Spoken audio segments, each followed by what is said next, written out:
নমস্কার। আজকে আমার নিবেদন বিশ্বকবি রবীন্দ্রনাথ ঠাকুরের কবিতা মাকাল।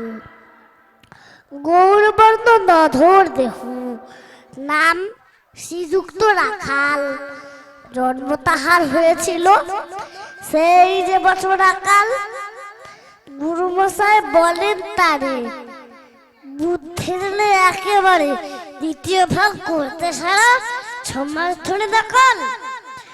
রেগে মেগে বলেন, বাঁদর নাম দিল তোর মাকাল। নামটা শুনে ভাবলে প্রথম বাকিয়ে যুগল ভুরু, তারপরে সে বাড়ি এসে নৃত্য করলে শুরু। হঠাৎ ছেলের মাতন দেখি সবাই তাকে শুধায়, এ কি? সকলকে সে জানিয়ে দিল নাম দিয়েছেন গুরু। নতুন নামের উৎসাহে তার মুখ দুরু দুরু।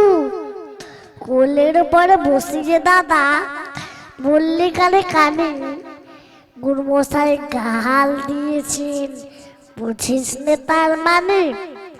রাখাল বলে, কখনো না, মাঝে আমায় বলেন শোনা।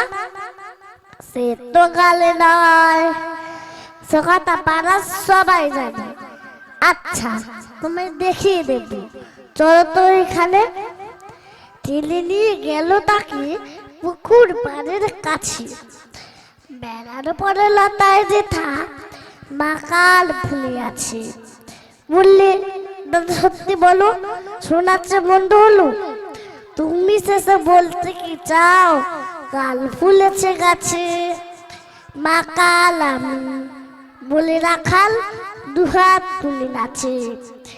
দুহাত কলম নিয়ে ছোটে খেলতে নাহি যায়। লেখাপড়ার মন দেখে মা অবাক হয়ে যায়।